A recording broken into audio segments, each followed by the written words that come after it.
Hello guys, അപ്പോൾ നമ്മളെല്ലാവരും കൂടി ഇന്ന് പള്ളി സ്ഥലങ്ങളിൽ പോവുകയാണ്. ഫസ്റ്റ് തന്നെ എൻ്റെ വീടിൻ്റെ അടുത്തുള്ള മലപ്പുറം പള്ളിയിൽ പോവുകയാണ്. അപ്പോൾ എൻ്റെ വീടിൻ്റെ കുറച്ച് അടുത്ത് തന്നെ, ദൂരമൊന്നുമില്ല. ഇതാണ് പള്ളി. ഇവിടെ കല്യാണ ഓഡിറ്റോറിയം ഉണ്ട്. അങ്ങനെ ഇതാണ് വലിയ പള്ളി എന്ന് പറയും, മലപ്പുറം ജുമാ മസ്ജിദ്. അങ്ങനെ ഇവിടെ പോയി നമ്മളങ്ങനെ സിയാറത്തൊക്കെ ചെയ്ത് കുറച്ച് നേരം അവിടെ നിന്ന്. ഇതിൻ്റെ ബേക്കിലും കടലാണ്. അങ്ങനെ അതൊക്കെ നോക്കി നമ്മൾ കുറച്ച് നേരം അവിടെ നിന്നതിന് ശേഷം പിന്നെ നമ്മൾ അടുത്ത ഭീമാപ്പള്ളിയിലാണ് നമ്മൾ പോകുന്നത്. അങ്ങനെ നിച്ച് ഇങ്ങനെ നടന്നു പോകണതൊക്കെ നോക്കിയാണ് ഇങ്ങനെ അന്തം വിട്ട്.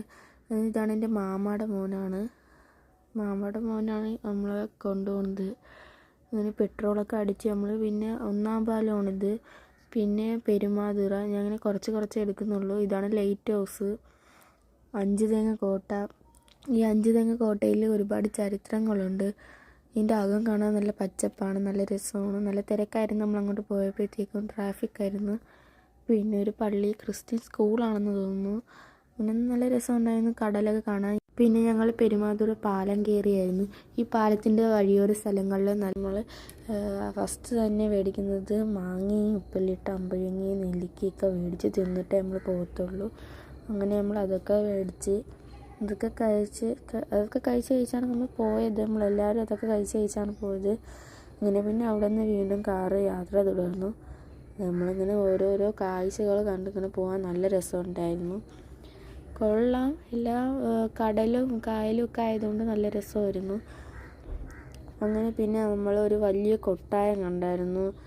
ഈ വീടിന് വലിയൊരു കൊട്ടാരമാണ്, നല്ല രസമാണ്. ഇവിടെ നിന്നൊക്കെ ഫോട്ടോ എടുക്കാൻ. ഇതാണ് കൊട്ടാരം. നിങ്ങളെല്ലാവരും കണ്ടിട്ടുണ്ടെങ്കിൽ കമൻറ്റ് ചെയ്യണേ. എല്ലാ പേരും സബ്സ്ക്രൈബ് ചെയ്യണം, ഷെയർ ചെയ്യണം, ലൈക്ക് ചെയ്യണം, കമൻറ്റ് ചെയ്യണം. അങ്ങനെ ഞങ്ങളിപ്പോൾ എയർപോർട്ട് വഴിയാണ് പോകുന്നത്. റെയിൽവേ സ്റ്റേഷൻ ഉണ്ടായിരുന്നു സൈഡിൽ. പിന്നെ അപ്പുറത്തെ സൈഡിൽ നല്ല പടങ്ങളൊക്കെ വരച്ചിട്ടുണ്ടായിരുന്നു.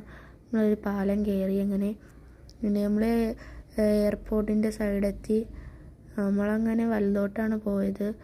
അങ്ങനെ ഞാൻ നോക്കിയായിരുന്നു പ്ലെയിനോ വല്ലതും കാണാൻ പറ്റുമെന്ന്, പക്ഷേ കാണാൻ പറ്റിയില്ല.